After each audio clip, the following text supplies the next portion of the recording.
My laptop screen had been glowing for 14 consecutive hours. The cursor blinked in the metadata field, while I scrolled through thumbnails that shouldn't exist, images that were supposed to stay buried in my camera's memory card in perpetuity. Judge Caldwell stood beside a man I didn't recognize at the corner of Ashland and 18th. Their body language screamed negotiation. Their proximity suggested something far darker, more dangerous than a simple conversation. The photograph was sharp, professional. Everything I'd been trained to capture and everything I should have deleted the moment I realized what I'd documented. I'd been investigating the judge's death for 3 weeks now, though officially it had been ruled a suicide. Anyone who'd known Caldwell understood that conclusion was fabricated. He'd been too paranoid, too invested in his own survival to take his own life. My studio apartment in Pilsen doubled as everything. Bedroom, office, makeshift kitchen, and temporary home. I'd converted the corner near the window into a darkroom setup years ago, though the equipment had gathered dust since I'd migrated to digital editing. The radiator clanked intermittently against the far wall, a sound so rhythmic by now that I barely registered it anymore. Outside my window, the neighborhood was surrendering to the kind of quiet that only early mornings possessed. Sunday was creeping toward Pilsen, and the Lower West Side slept like it was recovering from exhaustion. The coffee in my cup had gone cold an hour ago. I drank it anyway, not bothering to stand and make fresh. The other photographs were worse than the first. The man beside Caldwell wasn't simply anyone. My research had uncovered federal connections, organized crime ties that stretched across multiple jurisdictions like a spiderweb of corruption. I'd been meticulous. I'd cross-referenced sources, verified information through secondary channels, built a narrative that couldn't be dismissed as paranoia or conspiracy theory. Someone had killed the judge and made it look like suicide. These photographs proved it. My phone buzzed on the desk. Derek again. My colleague had been messaging all week with warnings I couldn't decipher properly. Something about sources asking questions. About someone hunting for a photographer who'd been working the neighborhood. I'd dismissed his paranoia as professional competition initially, jealousy disguised as concern. Now, staring at my screen, watching those images load one after another, I wondered if I'd made a catastrophic mistake in ignoring him. The coffee cup shattered against the floor when hands grabbed me from behind. I screamed, pure, uncontrolled reflex. But pressure on my mouth killed the sound before it could fully form. The grip was professional, controlled. Not a robbery, not an assault in the conventional sense. This was calculated, precise. "Do not scream again," a voice said against my ear. Accented. Italian, perhaps, or something Eastern European I couldn't place accurately. "Do not make noise. Do not resist." My eyes adjusted enough to see his reflection in the window, a large silhouette, a frame that suggested years of violence or discipline or both. I couldn't discern his face clearly in the low light, only impressions, dangerous impressions. "The photographs," he continued, his voice steady and devoid of emotion. "You have seen them. You will not tell anyone about them." My heart hammered against my ribs so forcefully I thought bone might crack. How did he know about the photographs?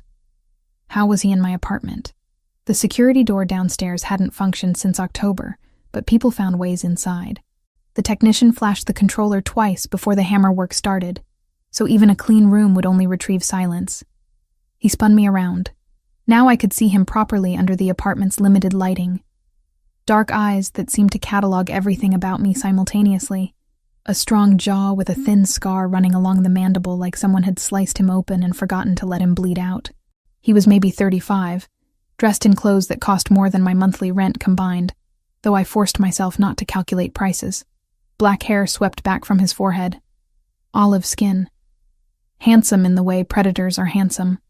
Beautiful wrapped around danger. Designed to make you hesitate just long enough. "Who are you?" My voice emerged smaller than I expected. Fragile. Someone keeping you alive. He moved toward my laptop, glanced at the screen displaying Judge Caldwell and his mysterious companion. His expression remained impassive, but something hardened behind his eyes. Something that suggested violence was a language he spoke fluently. "The Yakuza knows you have these. They're coming for you. 20 minutes, perhaps less. That's impossible. How would they even get dressed?" Now. He didn't raise his voice. That made it worse than shouting would have been. Pack nothing. Bring nothing. Just yourself and whatever you're wearing. Move. I grabbed my red jacket from the chair beside my bed. My hands shook so badly I could barely find the armholes.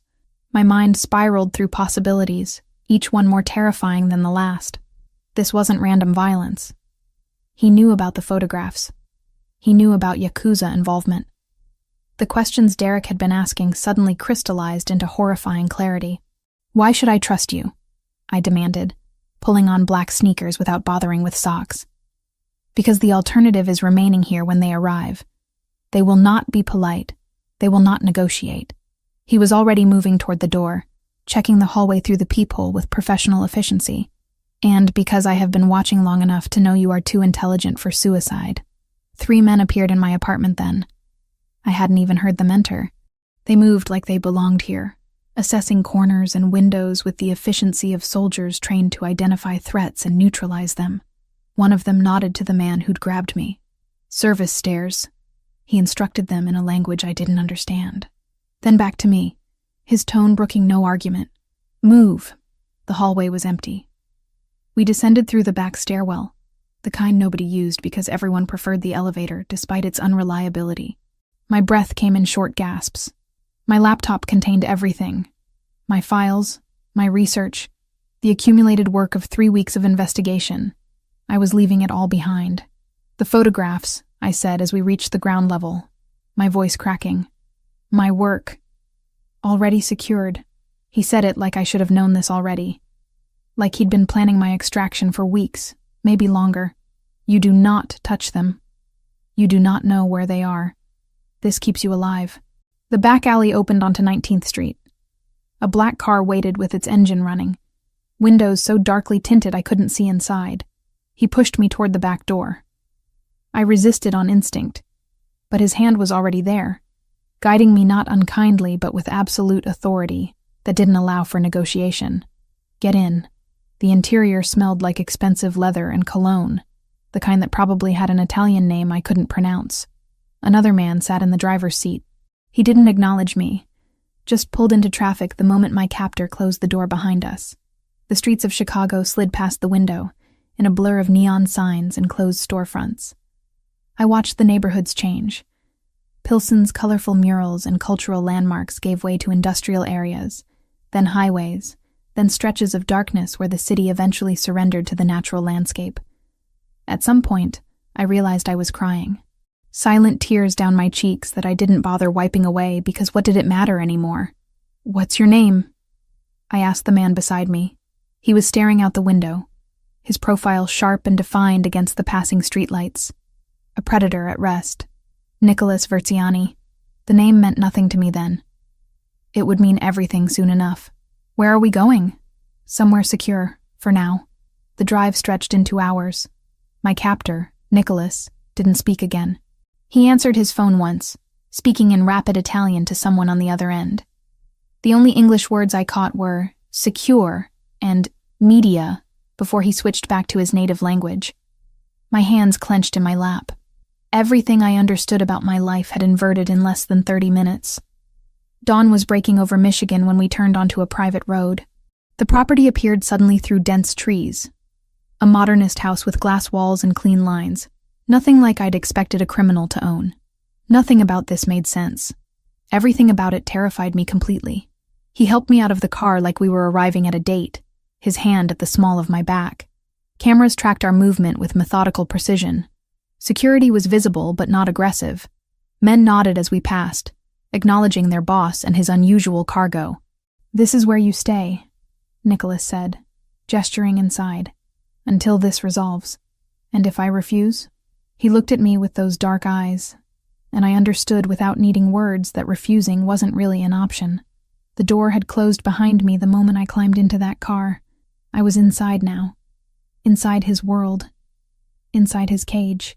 The morning light found me in a room I didn't recognize, surrounded by unfamiliar furniture that belonged to someone else's carefully curated life. I woke to the sound of movement beyond the door, my body rigid on sheets that smelled faintly of laundry detergent and something floral I couldn't identify. The bedroom was larger than my entire apartment back in Chicago. Floor-to-ceiling windows overlooked a lake I didn't remember seeing during the drive, though it must have arrived at some point during the hours I'd been too terrified to register my surroundings properly. A woman entered without knocking. She was in her 60s, with salt and pepper hair pulled into a neat bun, and an expression that suggested she'd seen far stranger things than a kidnapped photographer in her employer's guest room. She carried a tray with coffee, fresh bread, butter, and jam arranged like an apology. He'd had the cameras in the guest wing disabled after midnight, he added. An experiment in trust. Buongiorno, she said, setting the tray on the mahogany side table. Her accent was thick, authentically Italian. Sophia, I take care of the house. Mr. Versiani wants you in the library at 10. You have 2 hours. What did Caldwell fear? Nicholas asked. Not as an attack. More like a man testing a fence.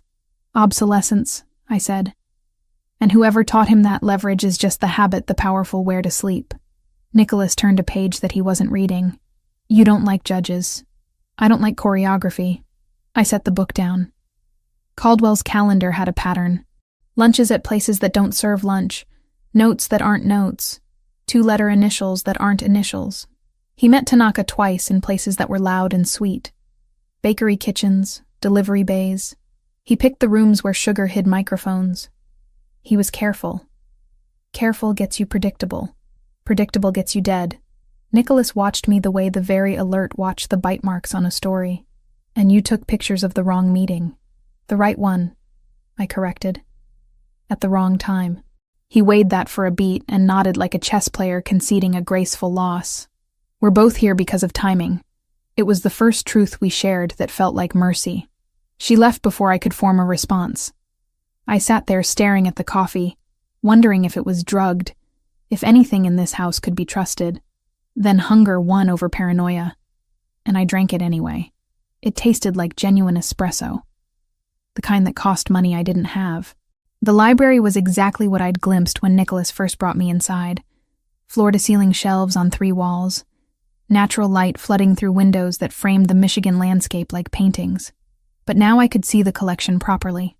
First editions, books in Italian, Portuguese, English, a leather wing-back chair positioned near the fireplace. Everything spoke of someone who read, who thought, who wasn't supposed to be a criminal. Nicholas was there with 2 other men when I arrived precisely at 10 o'clock. The one I recognized from my apartment was called Franco. He'd been mentioned only in passing during the ride, but he had the diplomat's face of someone trained to negotiate. The other man, Marco, looked like someone's nightmare. Scarred knuckles, eyes that had seen violence rendered into routine. Olivia, Nicholas said, gesturing to a leather sofa across from where he sat. You slept well? I hope. I didn't sit. I was kidnapped. I slept like kidnapped victims sleep. Fair assessment. He didn't seem offended. Let me explain what happened. What followed was a clinical breakdown of my own investigation turned against me. Weeks ago, his people, informants scattered across Chicago in positions I couldn't have guessed, had flagged my movements. A photographer asking questions about Judge Caldwell. A woman accessing certain public records. Interviewing specific people. Building a narrative that Nicholas described with the precision of someone who'd already reviewed it. The Yakuza discovered you before we did, he explained, leaning back in his chair like this was a business meeting rather than the dismantling of my life. They understood immediately what those photographs represented. One image of Kenji Tanaka meeting with a federal informant would destroy operations they've spent decades constructing. The second you captured that meeting, you became a liability to multiple organizations. How did you know about the photographs? I demanded. I never published anything. I didn't even tell Derek. I stopped, realizing I'd revealed my investigation partner's name. Your colleague, Derek Mitchell, has been asking dangerous questions about a photographer in your neighborhood for 3 weeks, Franco interjected smoothly. He created visibility. Visibility attracts attention from people who cannot afford witnesses. Nicholas continued, his voice steady as though discussing weather. I monitored the situation because the photographs implicated me. Not as an informant.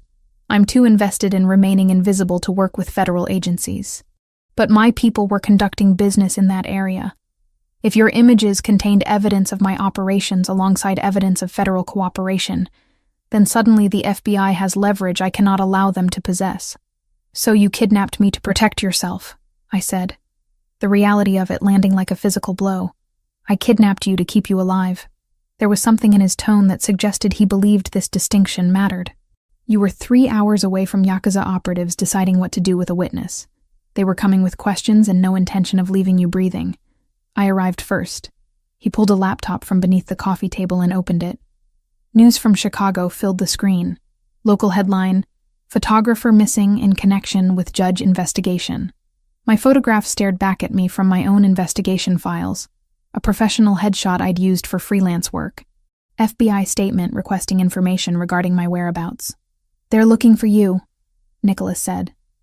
"Federal Bureau of Investigation considers you a potential witness to corruption. Yakuza considers you a liability that needs permanent removal. Both organizations would love to find you.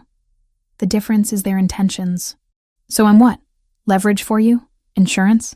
You're a woman who saw things she shouldn't have and survived long enough to need protection from people more dangerous than I am." He closed the laptop. "Your mother lives in Meadowbrook Assisted Living in Chicago. She's registered under her legal name, Nancy Foster. She has moderate Alzheimer's and requires 24-hour care. That care costs approximately $7,000 per month." The shift in conversation was so abrupt, I felt momentarily disoriented. "How do you know about my mother? I know everything relevant about you. Your mother will be kept safe. Her facility will continue receiving full payment. No one will approach her, threaten her, or use her as leverage against you. This is my guarantee. And if I don't cooperate, then we're back to the original problem. You have 2 organizations hunting you. I'm offering a third option. Cooperation in exchange for safety. For you and for Nancy." Franco spoke up then. "Your colleague Derek has also received protection. Subtle, but comprehensive. We've discouraged certain organizations from making contact with him. He's been told very clearly that information regarding your location or condition dies with anyone foolish enough to capture him." I realized what they were saying. Derek was being protected, yes, but as leverage. If I tried to contact him, if I tried to leave, anyone desperate enough could use him to force compliance. "The photographs," I said quietly. "What happens to them?" "They remain secure until the situation resolves," Nicholas replied. "You don't know where they are. This is intentional. The Yakuza cannot torture information from you that you genuinely don't possess. The FBI cannot subpoena evidence they cannot locate. The photographs become insurance for all parties, including you." I sat down then, feeling the reality of my new existence settle across my shoulders like weight. "For how long?" "Until Yakuza stops hunting you," Nicholas said. "Until the FBI loses interest in pursuing a missing person with no remaining leads. Until I'm confident you can exist in the world without attracting lethal attention." Weeks? Months? Potentially. He wasn't offering false hope, which was somehow worse than if he'd lied. "You'll have freedom within this property. The grounds are secure but extensive.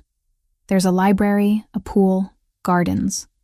You can make phone calls to your mother, though they'll be monitored. You cannot leave without escort. You cannot contact authorities. You cannot attempt communication with your former colleagues. And if I refuse, then I'll arrange your departure and hope that the 3 weeks it takes for Yakuza to locate you are peaceful ones. But we both know they will find you eventually." The weight of the trap was absolute. Nicholas wasn't threatening me. He was simply presenting mathematics. Stay here, or die on a timeline I couldn't control. Neither option was freedom. Both options were just variations of confinement. "I want guarantees," I heard myself say. "Written. About my mother's care. About what happens to me." For the first time, something that might have been respect flickered across Nicholas's face. "You'll have them. Franco will prepare documents. But understand, Olivia, my word is better than any paper. Paper can be found, used against you. My word is business, and business is how I survive." He stood, indicating the meeting was finished. Marco and Franco followed him toward the door, leaving me alone in the library with my coffee gone cold and my entire understanding of safety permanently altered. The books around me suddenly felt like props in someone else's story. I was merely an actor now, following a script I'd never auditioned for. That first night alone in the guest room, I called my mother. The phone was monitored. I could hear the faint click of recording equipment. But she answered, confused and cheerful. I told her I was on a work retreat. She didn't question it. She never questioned anything anymore. When I hung up, I sat in the darkness of my borrowed room and acknowledged the truth. I was exactly where Nicholas had calculated I would eventually agree to be. Not kidnapped anymore. Imprisoned by mathematics and care, and the simple, terrible fact that staying alive meant staying here, in his world, under his watch, until he decided the threat had passed, if it ever passed at all. The pool became my sanctuary by the third day. It was an indoor facility with glass walls overlooking the lake, heated to a temperature that made me forget about the security cameras I could see mounted in the corners. Sophia had provided me with a swimsuit, black, simple, expensive, that appeared in my room with the precision of hotel service. Everything here operated with that kind of invisible efficiency. Meals materialized, clothes were cleaned and returned. The world functioned around my confinement like I was a guest rather than a prisoner. On the afternoon of day 4, Franco found me there. He didn't emerge from the changing room in swim trunks. He simply stood at poolside in his dress shirt and slacks, watching me with the careful attention of someone assessing a potential threat. "You're not attempting escape," he observed, settling into one of the lounge chairs nearby. I pulled myself from the water, reaching for the towel he'd probably ensured would be available. Where would I go? This property is surrounded by forest and security. I'd be dead before reaching the main road. Exactly. Franco smiled, and it was almost genuine, which means either you're intelligent or defeated. I'm guessing intelligence. I'm terrified, I corrected, wrapping the towel around myself. Terror and intelligence aren't mutually exclusive. He offered me a water bottle. Cold, condensation beating on the glass. Your mother enjoys the new art therapy program at her facility. Nicholas arranged additional funding for specialized programs. The staff says she's more engaged than she's been in months. The mention of my mother landed like a punch. I don't need updates on her condition in exchange for compliance. Isn't that what you want, though? To know she's cared for? Franco's tone wasn't cruel, just practical. We're not monsters, Ms. Foster. We're simply people managing complications. He left after that, leaving me alone with the realization that Nicholas had done his research so thoroughly, he understood the exact leverage points in my psychology. He wasn't being cruel. That was almost worse. Cruelty would have been easier to resist. By day 5, I'd established a rhythm. Morning coffee with Sophia, who gradually became less a jailer and more a presence in a life I was learning to tolerate. She told me about her family in Sicily, about grandchildren she saw twice a year, about how she'd worked for various, important men, because that's what Italian women of her generation did. They worked for important men and didn't ask questions. The implication was clear. I could do the same, or I could struggle uselessly. The library became my second sanctuary. I'd discovered Nicholas's collection wasn't merely aesthetic. His books were used. Passages were marked. Margins contained handwritten observations in precise Italian script. I found a volume of Pasolini's poetry and recognized the same passages he'd annotated. The overlap was unsettling. This criminal I was imprisoned by, and I had read the same words, thought similar thoughts about power and mortality, and the corruption of beautiful things. I started writing letters I never intended to send. The line clicked twice, the way it does when someone is measuring your voice by its decibels. Then my mother's breath, small and papery, and immediately home. "Pumpkin," she said, and I closed my eyes at a name that didn't belong to any adult woman I had managed to become. "It's me," I said. "You sound good today." "I painted a lemon," she announced solemnly. "The teacher says I gave it a shadow. Do lemons have shadows?" "Everything does, if the light is honest." I swallowed the apology that wanted to climb out of my throat. "Do you remember the postcard from Porto?" A pause. Paper shuffling. In my head, the beige common room, the quiet waltz of shoes and wheelchairs. "Sun on water," she said finally. "Your grandmother's handwriting. She said you were made of light." I bit my lip until I tasted iron. She was always dramatic. "Like you," my mother said. And then the clarity dimmed. Her voice wandered into little hallways. "Are you coming by after work?" "Soon." I lied in the tense that people use when time is a weather system. "I'm safe, Mom." "That's a good thing to be," she said, and the nurse must have made some gentle motion because my mother added, obedient as a child, "I have to go to group now." We said goodbye. The recorded light at the end of the call died with an efficient click. I held the phone for a long time afterward. It was the first time since the night at my apartment that I permitted crying as an activity, not because I was weak, because grief had ribs, and some days they pressed. To Derek, explaining why I'd disappeared without warning. To Nancy, telling her stories about my childhood that she'd forgotten, anchoring her in moments she'd lost. To myself, trying to process how someone could kidnap you with genuine concern for your safety. The letter to Nicholas I never started. On day 6, everything changed. Marco appeared at the library door in the early evening with an expression I'd learned meant urgency. He didn't speak to me, just gestured for me to follow. I assumed I was being moved again, relocated to another property, or perhaps my confinement was ending with a different kind of finality. Instead, I found Nicholas in his office, a space I hadn't known existed until that moment. He was on the phone speaking rapid Italian, his knuckles white where he gripped the desk edge. His suit jacket was discarded. His shirt was partially unbuttoned. He looked like someone I'd never seen before. Unraveled. "Enzo?" he was saying, his voice carrying an edge that suggested violence might follow this phone call. "How serious?" "No. Call me the moment—" He saw me and cut the conversation short, hanging up without goodbye. For a moment, we simply existed in the same space. Him behind the desk looking like his world was collapsing. Me in the doorway, unsure if I should retreat. "Your uncle?" I asked quietly. "Infarto. They're saying minor, but—" He stopped, running a hand through his hair. He raised me. "My father died when I was 8. Enzo taught me everything. If he didn't finish the sentence. The vulnerability of it was staggering.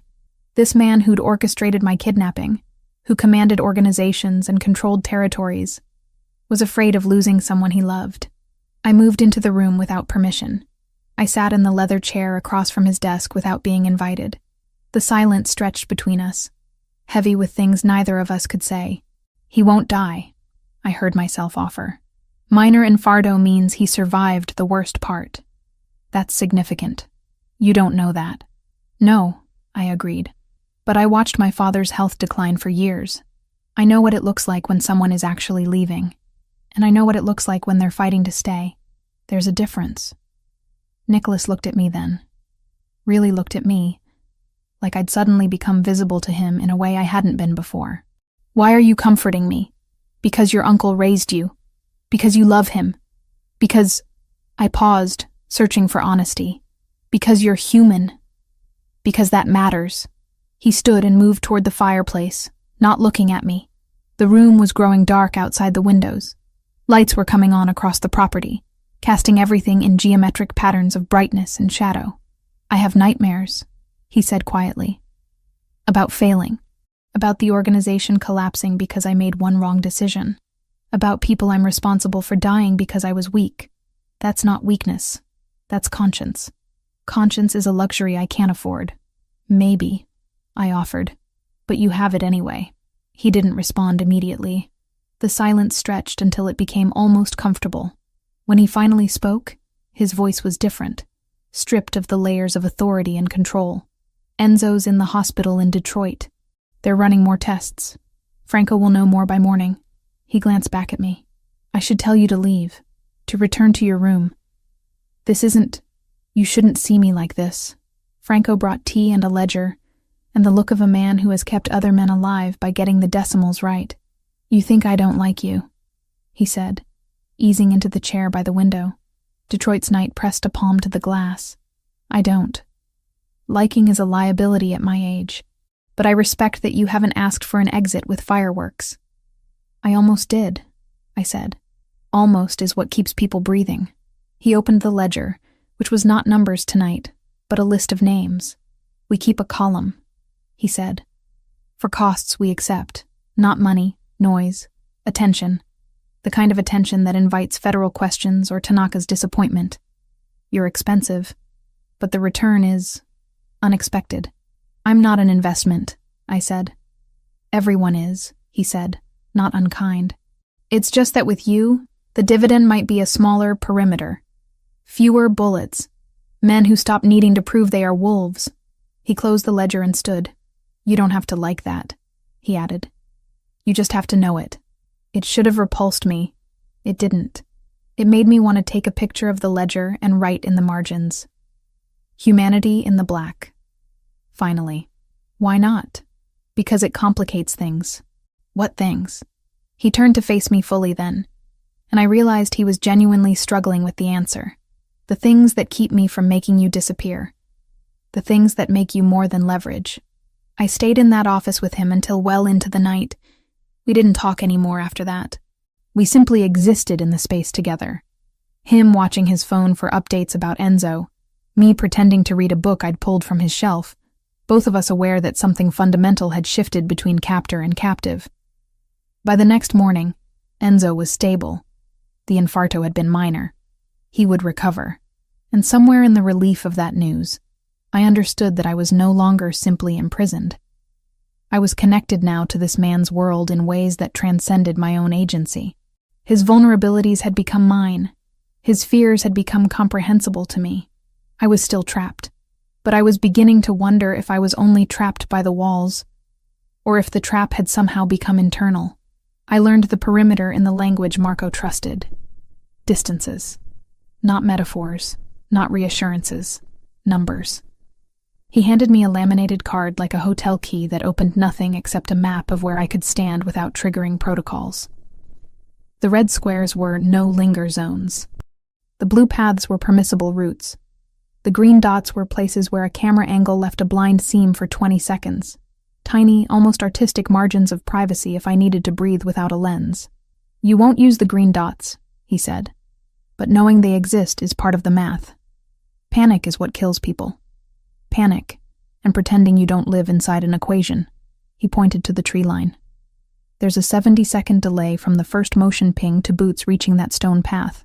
If an unknown crosses the lawn, you move to the library. Not the kitchen, not the pool. Library. Doors there seal in 3 seconds. We can lose a kitchen. We don't lose you. I don't like being part of your inventory, I said. You aren't. His tone was flat but not cruel. You're the variable that breaks the model if we're sloppy. The yard smelled like damp earth and cedar. Far off, the lake kept its own counsel. I held the card until it warmed to my palm and then slid it into the pocket of the black jacket Sophia had found in my size. What happens if I run? I asked. Marco didn't sigh. Men like him don't waste breath that way. Then you trust fear more than you trust timelines. Fear has worse aim. I looked back at the glass house that wasn't a home and had started to pretend it could be. And you? What do you trust? That Mr. Verciani doesn't make sentimental mistakes, he said. After a beat, softer, not twice. I filed the wrong tenderness of that into the folder where I kept words that would matter later. Then I walked the blue path once, then again, until the math of surviving felt less like surrender and more like competence. That night, when I traced the card with my index finger in the dark, I realized competence was sometimes the only dignity captivity offered. I took it anyway. The days following Enzo's stabilization blurred into something resembling normalcy. Nicholas returned to the property with his shoulders slightly less weighted down by dread, though tension remained etched into the corners of his mouth. He didn't seek me out immediately, but his presence became more pronounced around the house. I'd catch glimpses of him in the library late at night, reading in the same chair where I'd watched him fall apart. Different versions of the same man existed in different rooms. On day 9, Franco informed me that the restrictions on my movement were being amended. I could access the entire house without escort. The pool remained monitored by security cameras, which he explained with apologetic precision, but I could swim whenever I wished. The gardens were accessible during daylight hours, though a guard would maintain visual distance. It wasn't freedom. It was a carefully calibrated expansion of my cage. Why? I asked him as he outlined these new parameters in the morning room where Sophia served coffee. Because Mr. Verciani believes you're not a flight risk. Franco said it like reading from a prepared statement. He also believes you're suffering unnecessarily under constant observation. What Franco didn't say was that something had changed in how Nicholas viewed me after that night in his office. The vulnerability he'd revealed had created a debt between us that neither of us quite understood. Or perhaps it had simply made me human to him in ways I hadn't been before. I tested the boundaries carefully. The gardens were expansive. Manicured lawns giving way to natural forest, stone pathways winding through carefully planted trees that somehow managed to feel both designed and authentic. I walked them daily, always aware of the man maintaining distance behind me. Never threatening, just present. The library became my real sanctuary after that. I could spend hours there without surveillance beyond the cameras. Nicholas had clearly been accumulating books for decades, and the collection told stories about him that his carefully maintained exterior never would. Philosophy, poetry, economic theory, crime novels written by authors who romanticized a life he lived without romance. On day 10, I discovered the annotations. I'd been browsing the Italian section, pulling volumes at random, when I found his handwriting. Passages marked in Pasolini's work, in the margins of which Nicholas had written observations in precise Italian script. The same passages I'd underlined in a worn copy I found on another shelf. We'd been reading the same words, circling the same ideas about power and corruption, and the way beautiful things could be ruined by people who loved them. It was such a mundane overlap, two people drawn to the same literature, but it unsettled me. This man who'd orchestrated my kidnapping, and I had thought in parallel lines about Pasolini's vision of a dying world. That evening, I found Nicholas in the study I'd discovered. He was working through documents. The jacket of his suit discarded, sleeves rolled to his elbows. He didn't look up immediately when I entered. "We read the same books," I said. He set down his pen. "We do. How?" "Coincidence. Shared aesthetics. The fact that people drawn to organized crime are often drawn to literature that explores corruption and collapse." He gestured to the chair across from his desk. "Sit, if you'd like." We didn't discuss the books that night. Instead, he talked about Enzo's recovery, about the organization's movements, about the delicate balance required to maintain power across multiple jurisdictions. Conversations that should have terrified me instead fascinated me. He was trying to explain himself without explicitly doing so, offering context for decisions that had shaped my captivity. The physical distance between us closed incrementally. By day 12, he'd begun appearing in the library where I spent my afternoons reading. He'd settle into the opposing chair, work through correspondence on his laptop, occasionally ask my opinion on a passage I was reading. The proximity was intoxicating for reasons I couldn't fully articulate. That night, I'd fallen asleep reading. I woke to discover he'd moved me from the uncomfortable library chair to my bedroom. He hadn't touched me inappropriately. I'd simply been repositioned with careful efficiency, covered with a blanket. The violation should have angered me. Instead, I felt something far more dangerous. Trust. "Why did you do that?" I asked him the next morning. "Because you were sleeping in an impossible position. Your neck would have been in pain." He said it like this was obvious. Like anyone would have done the same. And because leaving you there felt like a cruelty I wasn't willing to commit. The conversations deepened. He asked me about my childhood. About why I'd chosen photography as a profession. About what I'd wanted from life before his people arrived at my apartment. I answered honestly, which meant revealing vulnerabilities that should have remained buried. I told him about my father's death, about my mother's slow dissolution into Alzheimer's, about the photography work that had started as documentation of beauty and evolved into investigation of corruption. He listened without interruption. And when he finally spoke, his voice carried weight that suggested understanding rather than judgment. "We're not so different," he said quietly. "Both trying to expose truth. Both understanding that truth is dangerous.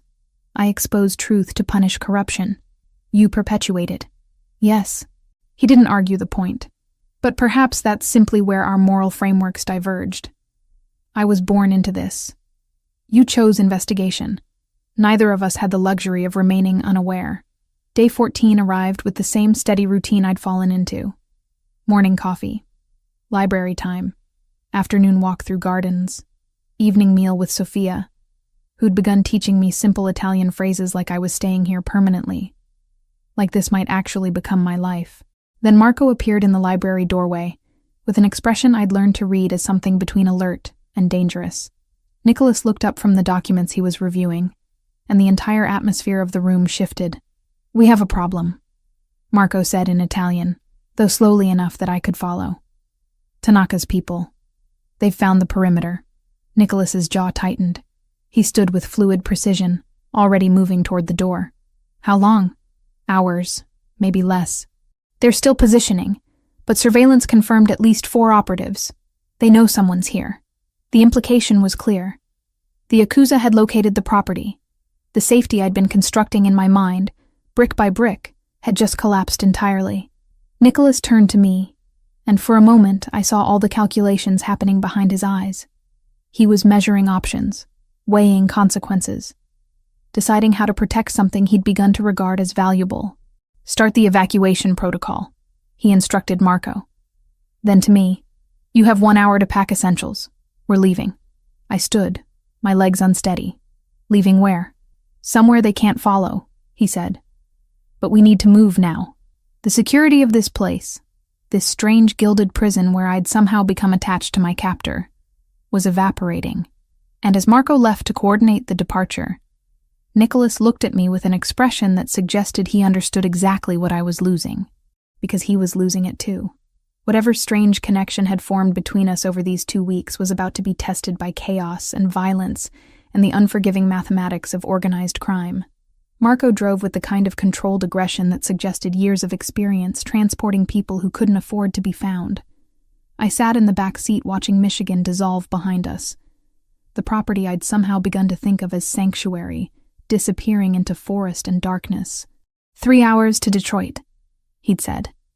3 hours to process that safety had always been an illusion. The evacuation had been executed with military precision. Sophia had appeared at my door within minutes of Nicholas's order, helping me pack essentials into a single duffel bag. She hadn't spoken beyond necessary instructions, but her hands had been gentle as she folded the few clothes I'd accumulated. When I tried to bring books from the library, she'd shaken her head. No unnecessary weight. Nothing that couldn't be abandoned if we needed to run again. Nicholas had disappeared immediately after giving the evacuation order. I'd caught glimpses of him moving through the house with Franco, coordinating something I wasn't privy to. Security protocols, contingency plans, the machinery of organized crime operating around me, while I remained the thing being protected, the asset being relocated. The highway stretched empty ahead of us. Marco drove without music, without conversation.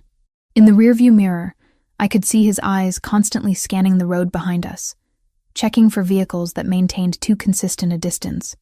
I wondered what he'd do if the Yakuza appeared, whether he'd fight or simply drive faster, whether my survival was worth dying for in his calculations. "How did they find the property?" I asked, breaking the silence that had stretched for almost an hour. Marco's eyes flicked to the mirror. "Patterns. Mr. Verciani has owned that house for 8 years. Someone with enough resources and patience can map movements, trace utility payments, identify properties associated with shell companies. The Yakuza are patient. And this new location? Unknown to them. Acquired recently through intermediaries they haven't connected to the organization yet. He changed lanes smoothly, passing a semi-truck. But nothing stays secret forever. We buy time, not safety." The honesty was startling. I'd expected reassurance, lies designed to keep me compliant. Instead, Marco was simply stating mathematics. Every safe house had a half-life. Eventually, radiation leaked through the walls. Detroit emerged from the darkness like a constellation of failing lights. We entered through industrial areas, past warehouses with broken windows and chain-link fences crowned with razor wire. This wasn't the Detroit of revitalization projects and architectural landmarks. This was the Detroit that people preferred to forget existed, where buildings crumbled slowly, and nobody asked questions about who came and went. The new location was an apartment above what appeared to be a legitimate business, some kind of import-export company with signage in 3 languages. Marco pulled into an underground garage, waited for the security door to close behind us before killing the engine. The sudden silence was oppressive. 4th floor, he said, handing me a keycard. You'll wait there until Mr. Verciani arrives. When will that be? When he's certain we weren't followed. Marco opened his door, already moving with purpose. Could be hours. The apartment was smaller than the Michigan property by orders of magnitude. 1 bedroom, 1 bathroom, a living space that functioned as kitchen and sitting area simultaneously. Windows overlooked the street below, but heavy curtains were already drawn. Security cameras were visible in 3 corners. No pretense of privacy this time. Just surveillance and the understanding that I was cargo being stored until needed. I sat on the generic gray couch and waited. The city sounds filtered up from below. Sirens in the distance, occasional voices, the mechanical hum of the building's heating system. Different from Michigan's organic quiet, here, I was surrounded by humanity while feeling more isolated than I'd felt in the forest property. Hours passed. I found instant coffee in the kitchenette, made a cup that tasted like cardboard and petroleum. Drank it anyway. Tried to read the paperback someone had left on the coffee table, but couldn't focus beyond the first paragraph. My mind kept circling back to Nicholas's expression when Marco had delivered the news about the Yakuza. That momentary calculation where he'd weighed options and found them all inadequate. When he finally arrived, it was past midnight. I heard the keycard in the lock, then voices in the hallway. Nicholas speaking to Franco in clipped Italian. The door opened, and I understood immediately that something had gone badly. Nicholas's shirt was torn at the shoulder. Blood had dried in a dark stain across his left side. His face carried fresh bruising along the jaw, and his knuckles were raw like he'd used them against something harder than flesh. Behind him, Franco looked equally disheveled, though less injured. They'd fought someone, maybe multiple someones. You're hurt, I said, standing. Contained, Nicholas replied, moving past me toward the bathroom. Franco, briefer on tomorrow's arrangements. He closed the bathroom door before I could protest. I heard water running, heard the quiet sounds of someone cleaning wounds they couldn't reach properly. When I moved toward the door, Franco intercepted me gently. Let him have privacy, Franco said quietly. His pride is injured worse than his body. What happened? The Yakuza operatives who'd found the Michigan property. Mr. Verciani handled the complication personally. Franco's tone suggested volumes about what handled meant. The situation is now contained, but it accelerated our timeline. I sank back onto the couch, processing. Nicholas had killed people tonight, or ordered their deaths, or participated in violence that ended with him covered in someone else's blood. The man who'd carried me to bed when I'd fallen asleep reading had spent the evening engaged in brutality I couldn't quite conceptualize. The photographs, Franco continued, pulling a chair across from me. They're being destroyed tomorrow, a neutral location. Representatives from both organizations will be present. You'll witness the destruction. Why do I need to be there? Because the Yakuza needs to believe you're cooperating voluntarily. If they suspect coercion, they'll assume the photographs still exist elsewhere. Your presence, your visible compliance, sells the fiction that this is agreed upon by all parties. And after they're destroyed, you remain with Mr. Verciani for 48 hours while the Yakuza confirms no copies exist. Then theoretically, you're free. Franco's expression suggested he understood how hollow theoretically sounded. But that's a conversation for another time. Nicholas emerged from the bathroom wearing a clean shirt Franco must have brought.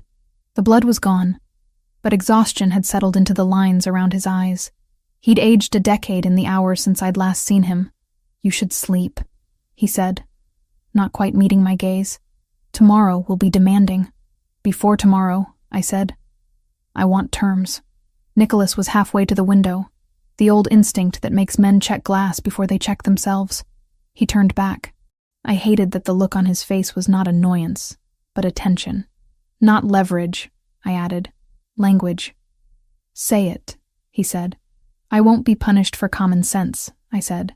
If I choose a door during a fire drill you didn't choreograph, you don't call it disobedience. You call it survival. My throat tightened, but I held the note. And I don't vanish. From your men. From myself. From the parts of me that write and take pictures and call my mother on days that are bad. If I stay, those parts stay with me. Nicholas's jaw moved once. a tiny mechanical concession. What do you give me in return? The obvious, I said. No police, no journalists, no improvisations that make your men die because my feelings were louder than your math. And I tell you when my fear wants to do something stupid, so your math can be louder. Somewhere in that, his shoulders lowered by a degree, math would not register. Done, he said. Say it like a contract, I said, because words are the only paper some men respect. He did. He said it in Italian, then again in English, careful with each consonant like each was a trigger. I repeated it back. The window at his back doubled us. In the reflection, we looked like an approximation of something civilized. It wasn't. It was better. A truce neither of us had been taught how to want. Are you all right? Functional. He finally looked at me directly. The men tonight, they weren't supposed to engage. They were surveillance only. When they realized we were evacuating, they attempted to capture you directly, force our hand. And they failed. The finality in his voice left no room for further questions. You're safe. That's what matters. But safety felt increasingly relative. I was safe from the Yakuza only because Nicholas had committed violence on my behalf. I was safe from federal prosecution only because he'd hidden evidence. I was safe from abandonment only because I'd become something more than leverage to him. Every form of safety I possessed was conditional, negotiated, temporary. I don't know how to feel about any of this, I admitted. Neither do I. His honesty surprised me. You should have remained a problem to solve. You became complicated instead. We stood there in the small apartment, two people caught in circumstances neither had chosen, connected by violence and necessity, and something neither of us wanted to name. Tomorrow I would help destroy the work that had defined my investigation. Tomorrow I would participate in theater, designed to convince murderers that I was compliant. Tomorrow, the fragile routine we'd built in Michigan would be replaced by uncertainty. Tonight, I simply watched Nicholas move to the window and check the street below, his body still coiled with tension from whatever he'd done to keep me breathing. The man who'd kidnapped me. The man who'd saved me. The man I was beginning to realize I couldn't separate from anymore, no matter how much psychological distance I tried to maintain. Franco left us alone after that, promising to return at dawn with appropriate clothing for tomorrow's meeting. When he was gone, Nicholas and I existed in silence, punctuated only by the city's ambient noise. He didn't approach me. I didn't retreat. We simply occupied the same space, waiting for a morning that would change everything or change nothing, depending on whether the Yakuza believed the performance we were about to stage. Franco arrived before dawn with clothing that transformed me into someone playing a role rather than living a life. Black tailored dress, professional blazer, heels that clicked against concrete with authority I didn't possess. In the mirror, I barely recognized myself. The woman staring back looked composed, controlled, capable of witnessing the destruction of her own investigation without falling apart. You need to appear cooperative, Franco explained, adjusting my collar with practiced precision. Not grateful, not traumatized, professional, someone who understands the business being conducted. Nicholas watched from the corner of the room without speaking. He'd slept in the chair beside my bed, his presence a constant weight that should have comforted me, but instead intensified the claustrophobia of knowing I was about to perform theater designed by criminals for an audience of worse criminals. The warehouse location was provided only minutes before departure. Some neutral ground that neither organization controlled, chosen through negotiations I wasn't privy to. Marco drove while Franco briefed me on protocols. I would stand beside Nicholas. I would not speak unless directly addressed. I would watch the photographs be destroyed and offer no visible reaction. My presence alone would communicate what mattered. Voluntary cooperation. What if I refuse? I asked as the city blurred past. Then you've already decided you'd rather die than be saved, Franco replied without judgment. Because that's what refusing means now. The warehouse was industrial anonymity, red brick exterior that could have been anywhere in America. No signage, no indication of purpose. Nicholas's people had arrived first. I counted 6 of them positioned at entry points and interior corners. They were mercenaries disguised as bodyguards, their movements suggesting they'd killed people, and would do so again without hesitation. Then the Yakuza arrived. 4 vehicles, 8 men in suits that fit too precisely, and 1 man who commanded the space simply by occupying it. Kenji Tanaka. I recognized him from the photographs I'd taken. In person, he was smaller than his reputation suggested. But the way everyone oriented around him revealed the actual architecture of power. Mr. Versiani, Tanaka greeted Nicholas in English, touched by a Japanese accent. Thank you for accommodating this meeting.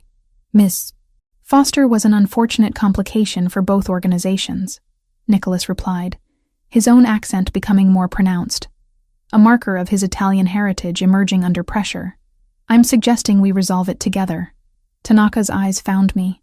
I felt his assessment like physical weight, his mind cataloging whether I was threat or tool, or something that could be discarded. The woman who saw everything, the woman who will now see the destruction of everything. Franco corrected smoothly. The photographs that created this situation will be permanently removed. They'd brought a technical specialist, someone who worked with computers like they contained answers to existential questions.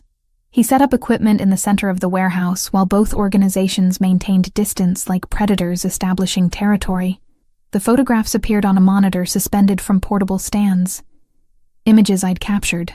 Images that had defined the last 2 weeks of my existence, displayed for judgment, by men who would never be judged themselves. Everything from the SD card, the specialist announced. Full backup recovery attempted. Nothing exists beyond these images. Tanaka nodded to one of his subordinates, who handed him a device. The destruction should be witnessed by both parties. Complete deletion.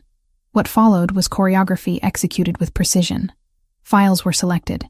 Permanent deletion protocols initiated. Progress bars filled toward finality. My investigation vanishing into code and mathematics, and the absolute erasure of evidence.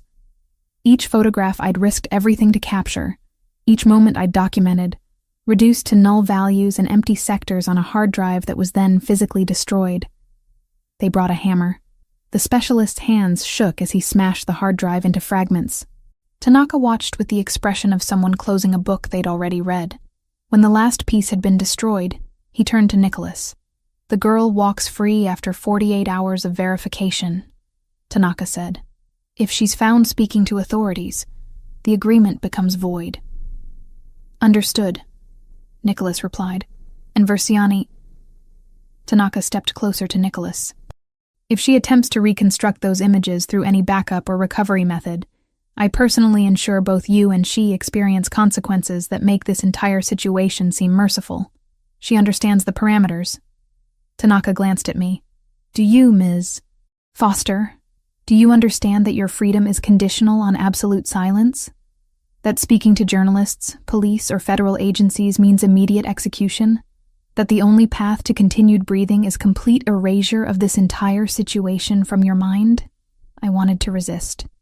I wanted to rage about agency and autonomy, and the fundamental wrongness of being bartered between organizations that destroyed lives for profit. Instead, I nodded. Yes, I said quietly. The meeting concluded with handshakes that looked more like contract negotiations than human interaction. Both organizations withdrew slowly, maintaining distance like animals establishing neutral territory. By the time we reached the car, the warehouse was being sanitized, people erasing evidence that either organization had ever been present. They were careful about it, which is how I knew it was real. No sirens, no press. A woman in a navy suit who didn't introduce herself as anything, and didn't need to. She waited by the service entrance of the warehouse while Tanaka's convoy dissolved like a disciplined tide. Her hair was neat in the way of people who sleep 3 hours and pretend it's a choice. When Franco saw her first, he only said, 5 minutes, to Nicholas. Nicholas said nothing, which I understood as permission that could be revoked by a single verb. I'm not here to burn you, the woman said to me, not glancing at the men who were not statues. You are not in custody. I'm not in the business of martyring photographers. A small line appeared between her brows, or women with mothers in memory care. The information sat heavy in the air like a file set gently on a table. She wasn't flexing. She was proving she could have, and chose not to. What do you want? I asked. Absence, she said. Of you. From this case. From our reports. From the places where a spreadsheet might teach someone your name by accident. Your friend Mitchell is smart enough not to print you. He'll stay that way.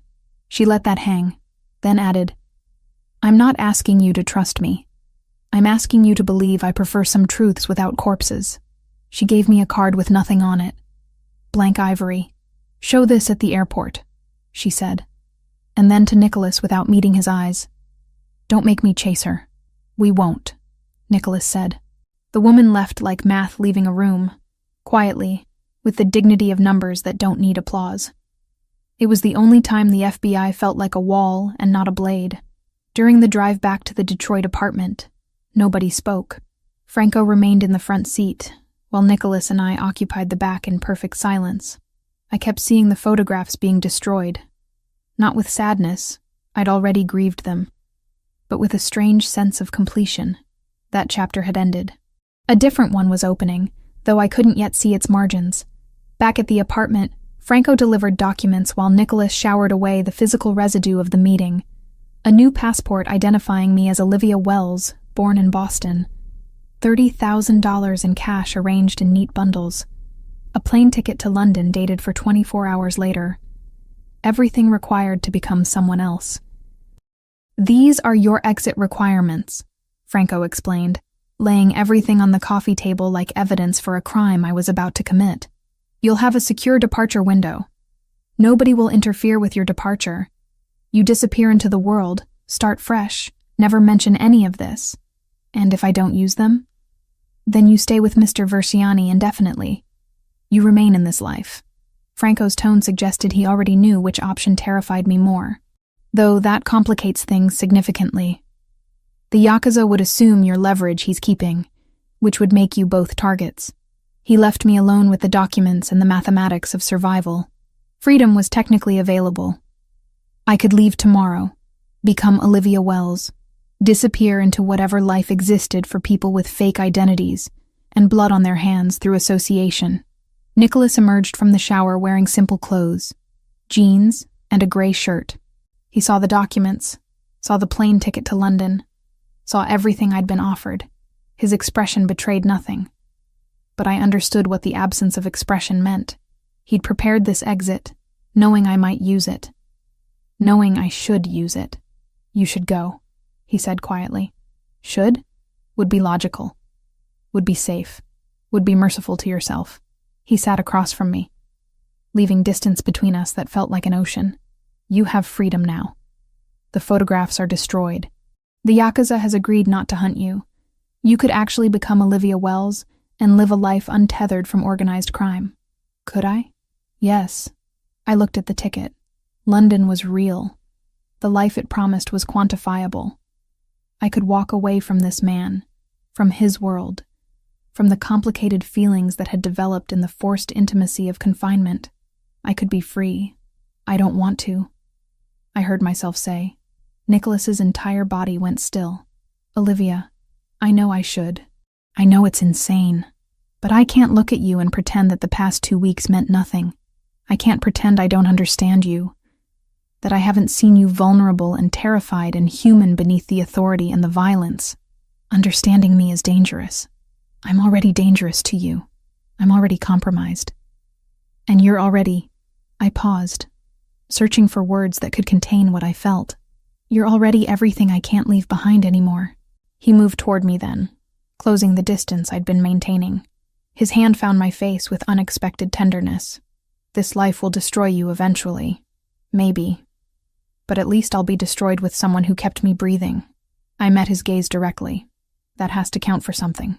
The kiss happened without planning. It was less passion than inevitability.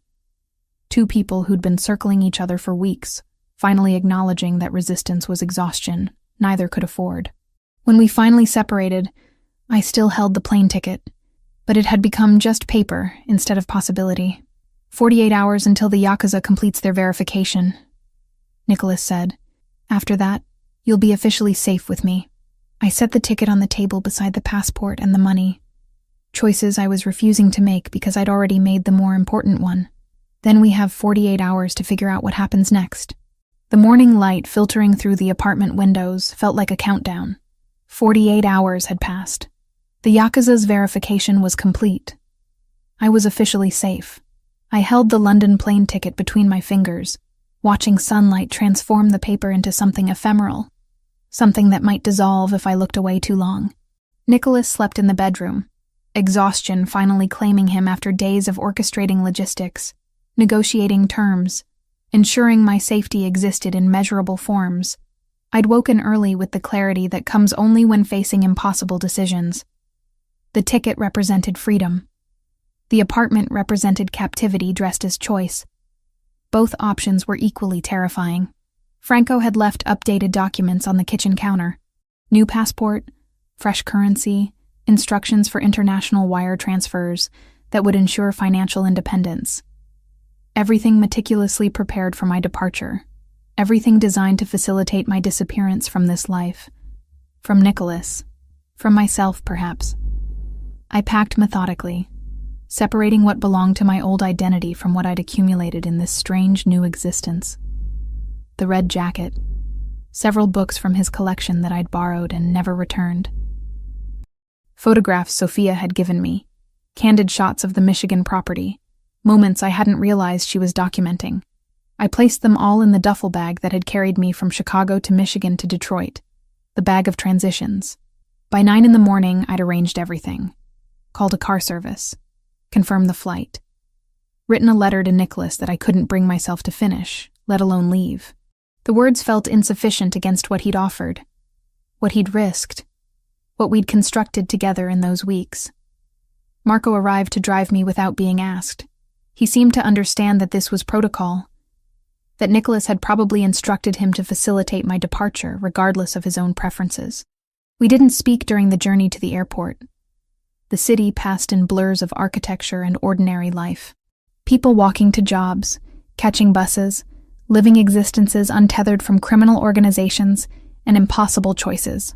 Inside Detroit Metropolitan, I moved through the terminal like an actor inhabiting someone else's narrative. Olivia Wells, born in Boston, traveling to London for professional development. The passport was excellent.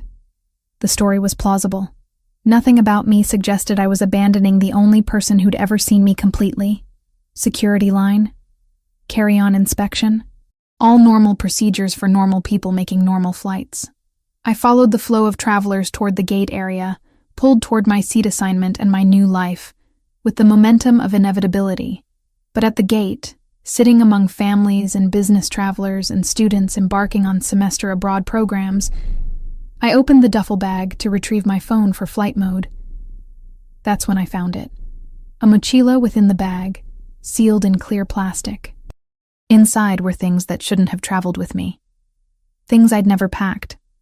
My diaries from the Chicago apartment. All 3 of them. 3 years of my private thoughts, locked away in Nicholas's safe while I remained imprisoned. But he'd kept them, and now they were here. Underneath the diaries lay photographs. My father as a young man, holding my mother before I was born. Me at 7 years old building sandcastles on a beach I'd forgotten I'd ever visited. My grandparents at their wedding, both long dead, both preserved in emulsion and paper, memories I'd thought were lost forever. And beneath those, a postcard, the exact postcard my grandmother had sent me when I was 12. A beach scene from Porto, Portugal. On the back, her handwriting in English. For our Olivia, who captures light so beautifully. Come see the world. Grandma. My hands began shaking.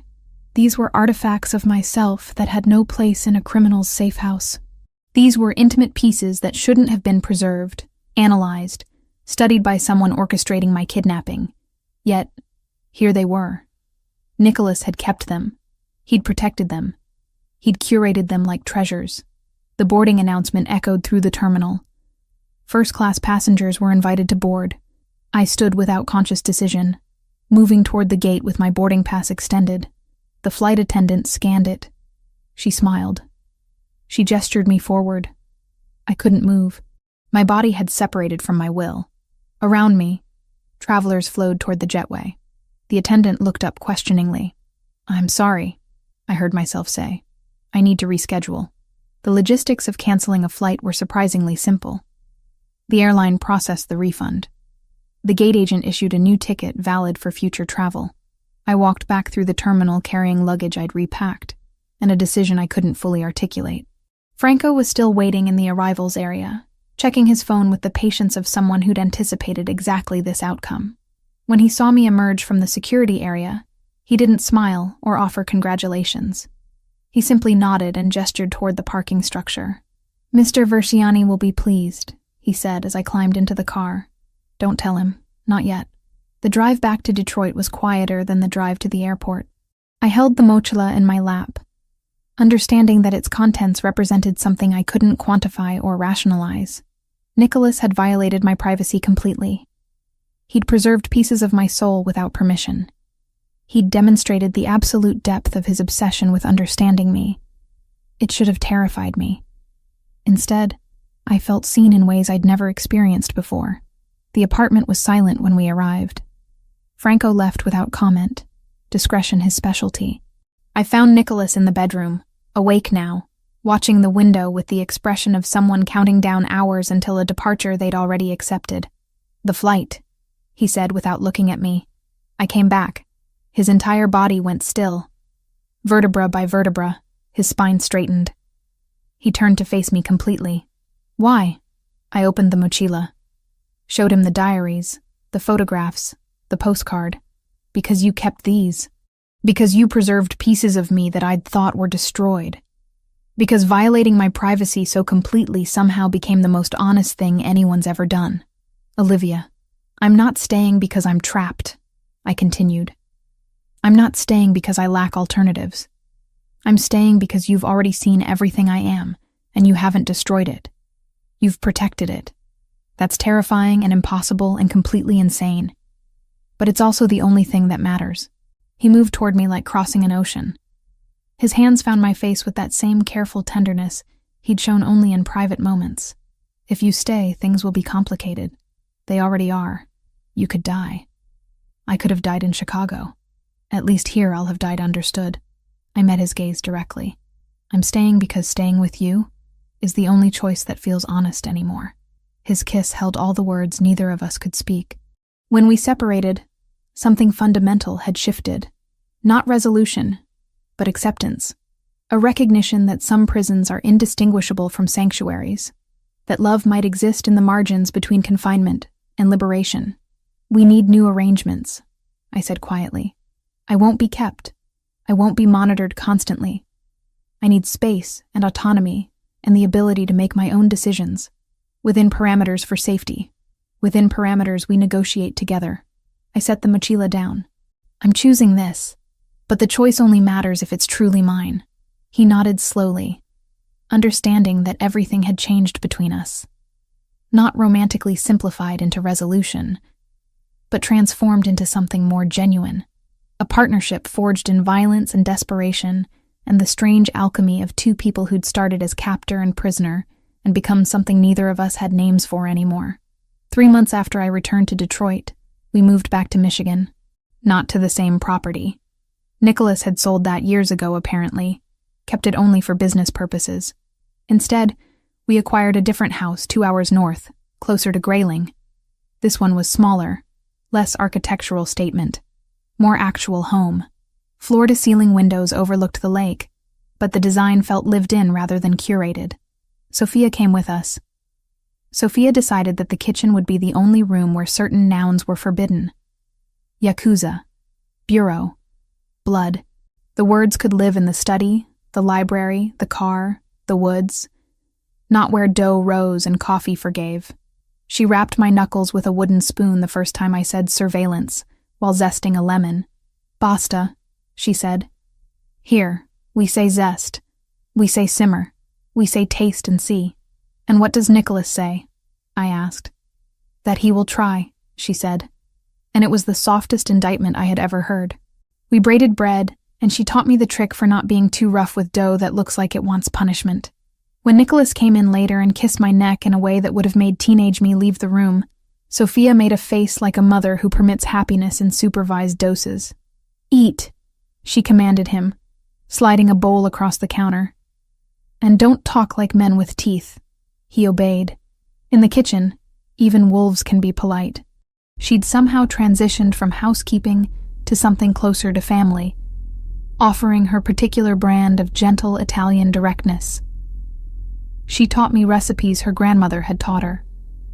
She observed Nicholas and me with the knowing expression of someone who'd seen similar arrangements before and understood that judgment was irrelevant. Derek arrived on a Tuesday in late June. "You vanished," he said, and the first laugh we shared was about the audacity of words. "I adapted," I said. He took that in, the way good reporters respect an answer you didn't exactly give. "Do you love him?" he asked, not cruelly. "I love the math we wrote," I said, "and the man who lets the math be kinder than it used to be." "That sounds like yes," Derek said. "It sounds like survival wearing something nicer than guilt." I squeezed his hand. "Please don't write me." "I wrote around you," he said. "Negative space, Liv. You'd be amazed how much picture lives there." He was right. The best journalism knows the difference between what's true and what needs to be printed. He looked different than I remembered, hardened by 3 months of investigation, of building a career from the ashes of my disappearance. He'd become a crime reporter, following stories that led him directly to the Versiani organization and the Yakuza conflict.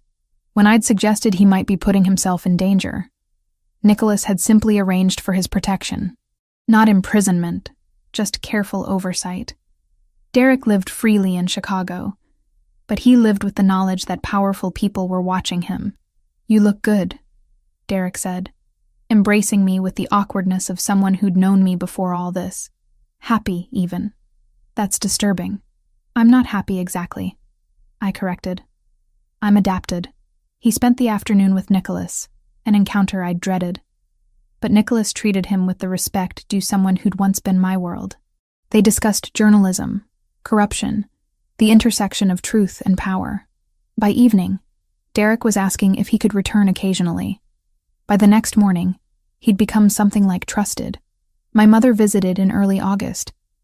She didn't quite understand what had happened during those weeks when I'd disappeared, her Alzheimer's conveniently obscuring the gaps in my narrative. She knew I was with someone. She knew I was safe. She seemed content with that knowledge. We walked the Michigan grounds together, her hand in mine, while Nicholas maintained appropriate distance. When she asked who he was, I simply said, "Someone who loves me." She smiled and said, "I deserved that." The photographs started coming together that autumn. Freelance work that Nicholas's connections facilitated. Weddings, corporate events, magazine assignments. The work that kept me sane, that proved I could exist outside his world even if I existed within it. My portfolio grew. My reputation rebuilt. People hired Olivia Wells without knowing that Olivia Foster had ever existed.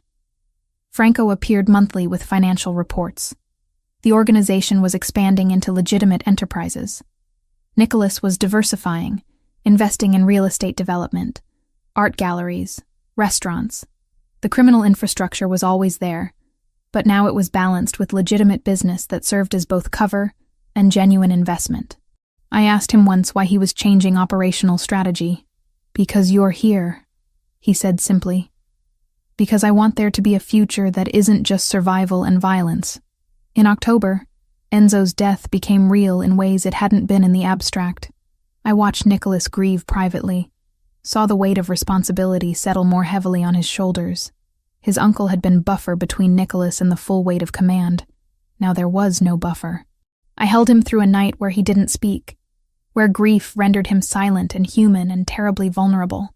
By November, the life we were building had developed its own rhythm. The magazine wanted industrial romance, steel and skin, and the idea that a city could be both ruin and runway.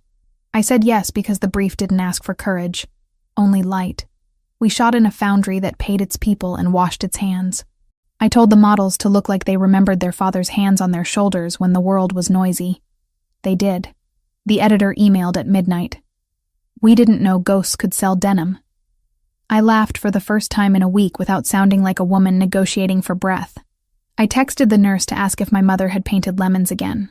The reply came with a photo and the single word shadows. It felt like permission to keep breathing. On the drive home, Nicholas didn't talk. He didn't have to.